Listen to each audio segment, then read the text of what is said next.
मंगल भवन मंगलहारी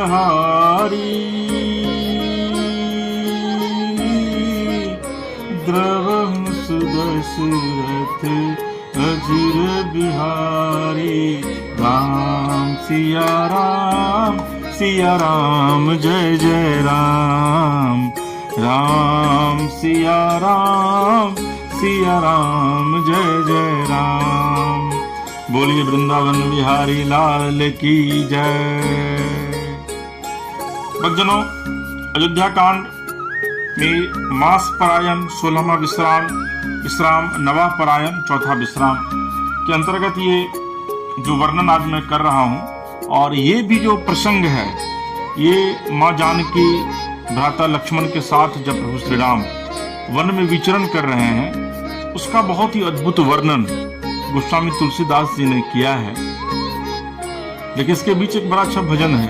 राम नाम के हीरे मोती मैं बिखराऊं गली गली, ले लो रे कोई राम का प्यारा, शोर मचाऊं गली गली। कंचन काया माटी होगी, चर्चा होगा गली गली, ले लो रे कोई राम का प्यारा, शोर मचाऊं गली गली। तुलसीदास जी लिखते हैं, कोटि मनोज लजाव निहारे, सुमुखी कौन को आई तुम्हारे, सुनी स्नेह मय मंजुल बानी, असकुच सिय मन महु मुस्कानी। हे सुमुखी, कहो तो अपनी सुंदरता से करोड़ों कामदेवों को लजाने वाले ये तुम्हारे कौन है। उनकी ऐसी प्रेममयी सुंदर वाणी सुनकर सीता जी सकुचा गई और मन मुस्कुराई। दरअसल में जो प्रभु जब विचरण करते हैं वन में, जो लोगों से मुलाकात जब हो रही है, फिर उसके बाद माँ सीता से जो वहां की जो महिलाएं हैं वो पूछती हैं, और यही संवाद है।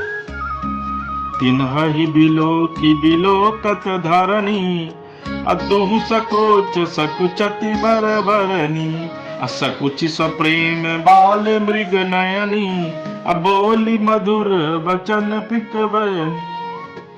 उत्तम गौर वर्ण वाली सीता जी उनको देखकर संकोच बस पृथ्वी की ओर देखती हैं।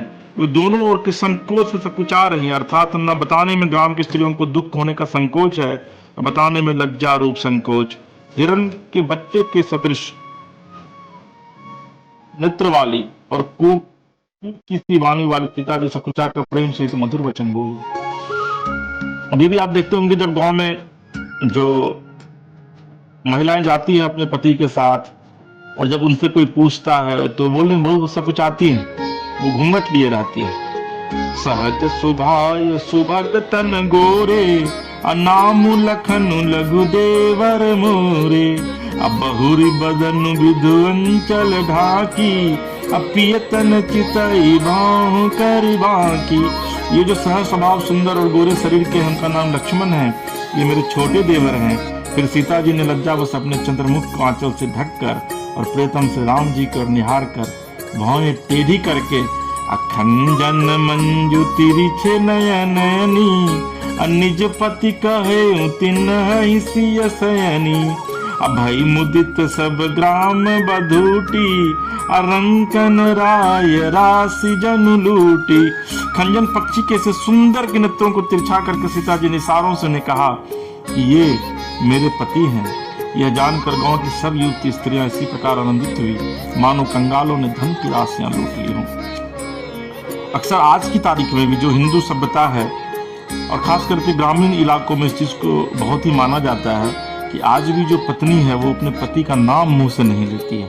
अगर कोई पूछता है तो वो इशारा करती है कि मेरे पति हैं। तो देखिए कितना सुंदर वर्णन किया है कि किस तरीके से माँ सीता ने प्रभु श्री राम के विषय में बताया कि ये मेरे पति हैं। नाम नहीं लिया प्रभु का, लेकिन इशारा करके बताया। खंजन मंजू तिरिछ नयनी, अति सप्रेम पाए परी, अब बहुविधि देहि असीस, सदा सुहागिनी हो तुम जब लगे में रही। वे अत्यंत प्रेम से सीता जी के पैर में पड़कर बहुत प्रकार से आशीष देती हैं, शुभकामना करती हैं कि जब तक शेष जी के सिर पर पृथ्वी रहे तब तक तुम सदा सौभाग्यवती बनो। पार्वती समपति प्रिय हो, देवी न हम पर छाड़ब छोहु, पुनि पुनि विनय करिय कर जोरी, जो यही मार्ग फिरिय बहोरी। और पार्वती जी के समान अपने पति की प्यारी हो, हे देवी हम पर कृपा न छोड़ना, बनाए रखना, हम बार बार हाथ जोड़कर विनती करते हैं, सुने आप फिर इसी रास्ते लौटे। देखिए बड़ा ही अद्भुत प्रसंग है ये। इस पूरी सृष्टि में जब तक ये सृष्टि, जब से सृष्टि आरंभ हुआ और जब इसका अंत होगा, उस समय भी कहा जाता है कि उस समय से लेकर अंत काल तक, आदि से अंत काल तक, अगर पूरी सृष्टि में सबसे ज्यादा पत्नी को किसी ने प्यार किया तो वो शिव है। और यही वजह है कि शिव कई जन्मों तक मां सती की प्रतीक्षा करते रहे। और मां सती से बढ़ के कोई पत्नी नहीं हो सकती, क्योंकि मां सती ने भी हर एक जन्म में शिव को ही पाने की इच्छा जताई और कई जन्म शिव को पाने के लिए मां सती पार्वती को, मां गौरी को लेना पड़ा। तो इसलिए शिव और पार्वती का जो है वो उदाहरण पति पत्नी के प्रेम के तौर पर, त्याग के तौर पर जो है वो हमेशा लिया जाता है, था, है और आगे भी रहेगा। आगे लिखते हैं तुलसीदास, दर्शन देव जान निज दासी, अलख सिय सब प्रेम पियासी, मधुर बचन कही कही परितोषी, जनु कुमुदिनी कौमुदी पोसी। और हमें अपनी दासी जानकर दर्शन दें। सीता जी ने उन सबको प्रेम की प्यासी देखा और मधुर वचन कह कहकर उनका बड़ी भांति संतोष किया, मानो चांदनी ने कुमुदनियों को खिलाकर पुष्ट कर दिया। तब वही लखन रघुवर रुख जानी, अपूछे मृदु मगुलोगनि मृदु बानी, सुनत नारी नर भय दुखारी, अपुलकित गात विलोचन वारी। इसी समय श्री रामचंद्र जी का रूप जानकर लक्ष्मण जी ने कोमल वाणी से लोगों से रास्ता पूछा। यह सुनते ही स्त्री पुरुष दुखी हो गए, उनके शरीर पुलकित हो गए और नेत्रों में वियोग की संभावना से प्रेम का जल भर आया।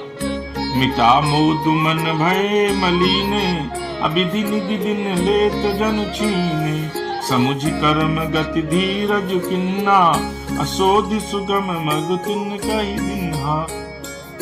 उनका आनंद मिट गया और मन ऐसे उदास हो गए मानो विधाता दी हुई संपत्ति छीन लेता है। कर्म की गति समझकर उन्होंने धैर्य धारण किया और अच्छी तरह निर्णय करके सुगम मार्ग बतला दिया।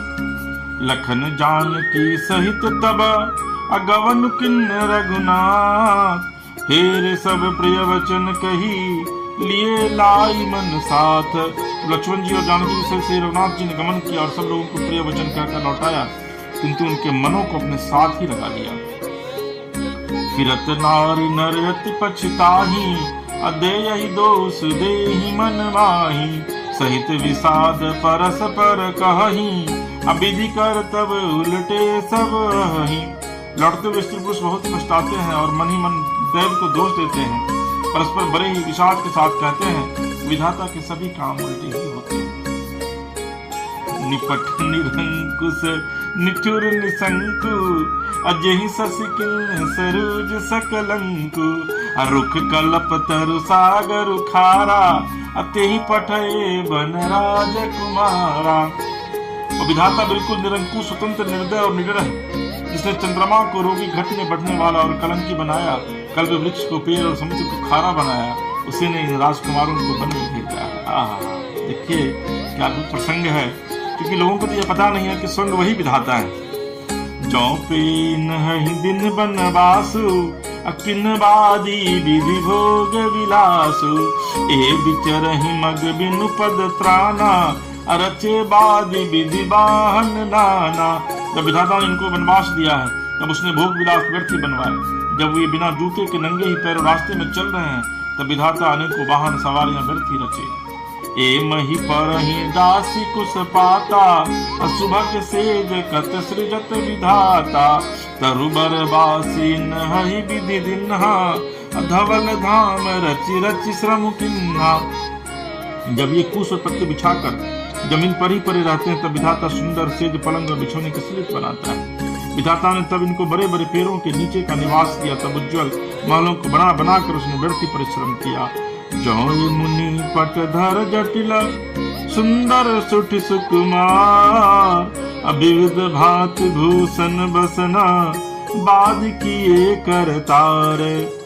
जो सुंदर और अत्यंत सुकुमार होकर मुनियों के बलकल वस्त्र पहनते जटा धारण करते हैं, तो फिर करतार विधाता ने भांति भांति के गहने और कपड़े वृथा ही बनाए। जौ कंद मूल फल खाही आबादी सुधा दियसन जग माही। एक कहीं सहज सुहाए आप प्रकट भय विधि न बनाए। जो ये कंद मूल फल खाते हैं तो जगत में अमृत आदि भोजन व्यर्थ ही है। कोई एक कहते हैं ये स्वभाव से ही सुंदर है, इनका सौंदर्य माधुर्य नित्य और स्वाभाविक है, ये अपने आप प्रकट हुए हैं, ब्रह्मा के बनाए नहीं हैं। जहाँ लगी वेद कही विधि करनी श्रवण नयन मन गोचर भरनी। देखहु खोज भुवन दस चारी कहाँ अस पुरुष कहाँ अस नारी।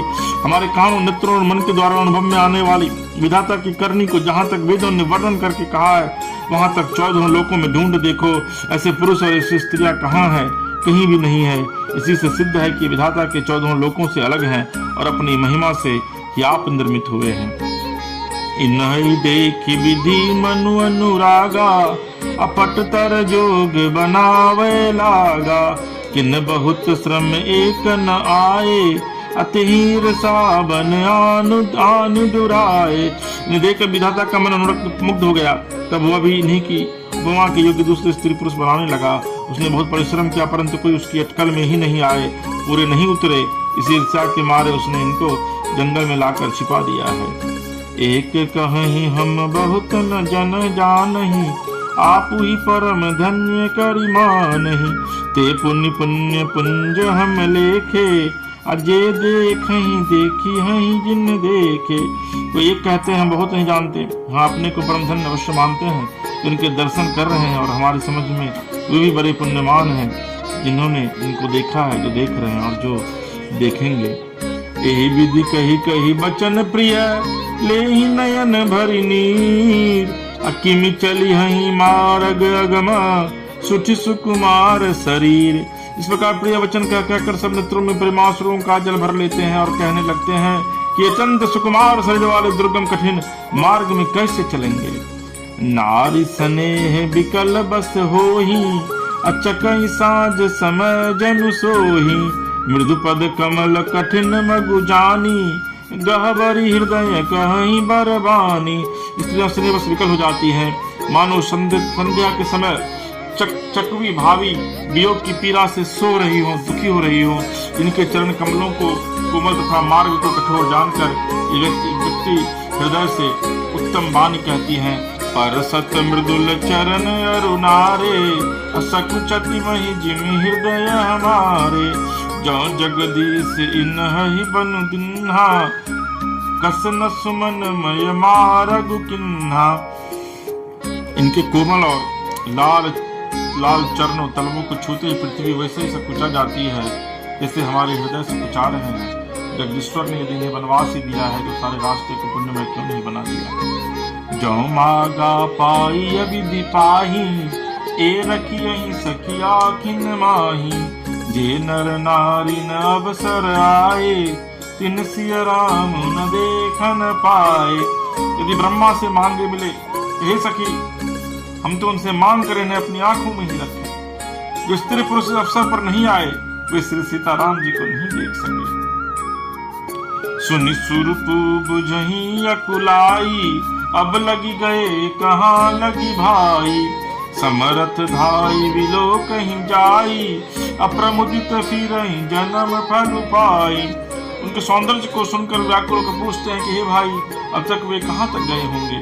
और जो समर्थ वे दौड़ते हुए जाकर उनके दर्शन कर लेते हैं और जन्म का परम फल पाकर विशेष आनंदित होकर लौटते हैं। अबला बालक वृद्ध जन कर्म जहीं पछताही। हो ही प्रेम बस लोगी मी राम जहाँ जह जाही। गर्भवती प्रसूता आदि अबला स्त्रियां बच्चे और बूढ़े दर्शन न पाने से हृदय मलते और पछताते हैं। इस प्रकार जहाँ जहाँ श्री रामचंद्र जी जाते हैं वहाँ वहाँ लोग प्रेम के वश हो जाते हैं। गाँव गाँव से होई आनंदु देखी भानुकुल कैरव चंदु, जे कछु समाचार सुनि पावहीं, ते नृप रानी दोष लगावहीं। शुष्क रूपी कुमुदनी के प्रफुल्लित करने वाले चंद्रमा स्वरूप श्री रामचंद्र जी के दर्शन कर गांव गांव में ऐसा आनंद हो रहा है। जो लोग वनवास ले जाने का कुछ भी समाचार सुन पाते हैं, वे राजा रानी दशरथ कैकेयी को दोष लगाते हैं। कहीं एक अति भल नर नाहु, अदिन वहीं जोई लोचन लाहू, कहीं परस पर लोग लोगाई, बातें सरल सने सुहाई। तो एक कहते हैं कि राजा बहुत ही अच्छे हैं, जिन्होंने हमें अपने नेत्रों का लाभ दिया। स्त्री पुरुष सभी आपस में सीधी समय भरी सुंदर बातें कह रहे हैं। ते पितु मातु धन्य जिन जाए, धन सो नगर जहाँ ते आए, धन सो देश सैलू बन गाऊं, जहाँ जहाँ जाहि धन्य सो ठाऊं। कहते हैं वे माता धन्य है जिन्होंने इन्हें जन्म दिया, वो नगर धन्य है जहाँ से ये आए हैं, वह देश पर्वत वन और गांव धन्य है, और वही स्थान धन्य है जहाँ जहाँ ये जाते हैं। सुख पायौ बिरंचि रचिते ही, ए जेहि के सब भांति सनेही, राम लखन पति कथा सुहाई, रही सकल मग कानन छाई। ब्रह्मा ने उसी को रचकर सुख पाया है जिसको ये श्री रामचंद्र इस प्रकार से स्नेही है। पति के रूप श्री राम लक्ष्मण की सुंदर कथा सारे रास्ते और जंगल में छा गई। यही विधि रघुकुल कमल, रवि मग लोगन सुख देत, जाहि चले देखत विपिन, सिया सौमित्र समेत। रघुकुल रूपी कमल के खिलाने वाले सूर्य श्री रामचंद्र जिस प्रकार मार्ग के लोगों को सुख देते हुए सीता जी लक्ष्मण जी सहित वन को देखते हुए चले जा रहे हैं। आगे राम लखनू बन पाछे, तापस वेश विराजत काछे, उभय बीच सिय सोहत कैसे, ब्रह्म जीव बिच माया जैसे। आगे श्री राम जी हैं, पीछे लक्ष्मण जी शोभित हैं, तपस्वियों के वेश बनाए दोनों बड़ी ही शोभा पा रहे हैं। दोनों के बीच में सीता जी कैसी शोभित हो रही हैं, जैसे ब्रह्म और जीव के बीच में माया। बहुरी कहूं छवि जसि मन बसई, जनु मधु मदन मध्य रति लसई, उपमा बहुरी कहूं जिय जोही, जनु बुध विदु बीच रोहिणी सोही। फिर जैसे छवि मेरे मन में बस रही है, सो कहता हूँ मानो वसंत ऋतु और कामदेव के बीच में रति कामदेव की स्त्री शोभित है। फिर अपने हृदय में खोज कर उपमा कहता हूँ कि मानो बुध चंद्रमा के पुत्र और चंद्रमा के बीच में रोहिणी चंद्रमा की स्त्री सो रही हो। प्रभु पद रेख बीच बीच सीता, धरती चरण मग चलनि सभीता, सिय राम पद अंक बराए, लखन चलहि मगुदाहिन लाए। तो रामचंद्र जी के जमीन पर अंकित होने वाले दोनों चरण चिन्हों के बीच बीच में पैर रखते हुए सीता जी कहीं भगवान के चरण चिन्हों पर पैर न टिक जाए, इस बात से डरती हुई मार्ग में चल रही है। लक्ष्मण जी मर्यादा की रक्षा कर सीता जी और श्री रामचंद्र जी दोनों के चरण चिन्हों को बचाते हुए उन्हें दाहिने रख कर रास्ता चल रहे हैं। आह, देखिए क्या अद्भुत। राम लखन सिय प्रीति सुहाई, अब बचन अगोचर किमि कही जाई, खग मृग मगन देख छवि होही, अलिय चोरी चित राम बटोही। श्री राम जी लक्ष्मण जी और सीता जी की सुंदर प्रीति वाणी का विषय नहीं है, अर्थात अनिर्वचनीय है, अतः वह कैसे कही जा सकती है। पक्षी और पशु भी इस छवि को देखकर प्रेमानंद में मग्न हो जाते हैं।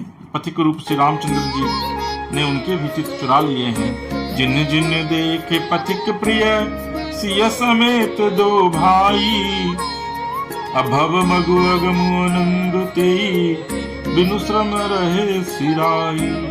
प्यारे पथिक सीता जी सहित दोनों भाइयों को जिन जिन लोगों ने देखा, उन्होंने भव का अगम मार्ग जन्म मृत्यु रूपी संसार में भटकने का भयानक मार्ग बिना ही परिश्रम आनंद के साथ तय कर लिया, अर्थात वे आवागमन के चक्र से सहज छूटकर मुक्त हो गए। अजहु चासुर सपने हूँ काऊ, अब बसहु लखन सिय राम बटाऊ, राम धाम पथ पाई सोई, जो पथ पाव कबहु मुनि कोई। आज भी जिसके हृदय में स्वप्न में भी कभी लक्ष्मण सीता राम तीनों बटोही बसे, तो वह भी श्री राम जी के परम धाम को, मार्ग को पा जाएगा। इस मार्ग को कभी कोई बिरले ही मुनि पाते हैं। तब रघुबीर श्रमित सिय जानी, देखी निकट बटु शीतल पानी, तह बस कंद मूल फल खाई, अपरात नहाई चले रघुराई। तो श्री रामचंद्र जी सीता जी को थकी हुई जानकर समीप एक बरका वृक्ष और ठंडा पानी देखकर उस दिन वहीं ठहर गए। कंद मूल फल खाकर रात भर वहां रहकर प्रातः काल स्नान करके श्री रघुनाथ जी आगे चले। देखत बन सरसैल सुहाए, वाल्मीकि आश्रम प्रभु आए, राम दिख मुनि बासु सुहावन, सुंदर गिरि कानन जलु पावन। सुंदर बनताला पर्वत देखते हुए प्रभु श्री रामचंद्र जी ने वाल्मीकि जी के आश्रम में आए। श्री रामचंद्र जी ने देखा कि मुनि का निवास स्थान बहुत सुंदर है, यहाँ सुंदर पर्वत वन और पवित्र जल है। सरनि सरोज बिटप बन फूले, अगुंजत मंजु मधुप रस भूले, खग मृग विपुल कोलाहल करही, अभिरहित बैर मुदित मन चरही। सरोवरों में कमल और वनों में वृक्ष फल फूल रहे हैं और मकरंद रस में मस्त वे भौरे सुंदर गुंजार कर रहे हैं। बहुत से पक्षी और पशु कोलाहल कर रहे हैं और वैर से रहित होकर प्रसन्न मन से विचर रहे हैं। सुचि सुंदर आश्रम निरखी, हर से राजीव नैन, असुनि रघुवर आगमनु मुनि, आगे आयहु लेन। पवित्र और सुंदर आश्रम को देखकर कमल श्री रामचंद्र जी हर्षित हुए। रघुश्रेष्ठ श्री राम जी का आगमन सुनकर मुनि वाल्मीकि जी ने उन्हें लेने के लिए आगे आए। मंगल भवन अमंगल हारी, द्रवहु सुदशरथ अजिर बिहारी, बोली सियापति रामचंद्र शंकर जी हर महादेव की जय। भक्तजनों, आपको हमारा यह प्रसंग अगर अच्छा लगा हो तो निश्चित तौर पर आप हमारे YouTube चैनल मानस कथा रामायण को सब्सक्राइब कीजिए, लाइक कीजिए, शेयर कीजिए, कमेंट्स बॉक्स में जाकर कमेंट लिखिए। और अगर आप अपने इलाके में मानस कथा रामायण निःशुल्क करवाना चाहते हैं तो आप YouTube में नीचे दिए गए नंबर पर आप कॉल कर सकते हैं। ये राम कथा पूरे तरीके से निःशुल्क होगा। तो एक बार फिर से बोलिए सियापति रामचंद्र की जय, पवन सुत हनुमान की जय, हर हर महादेव की जय, मैया पार्वती की जय। श्री सीताराम।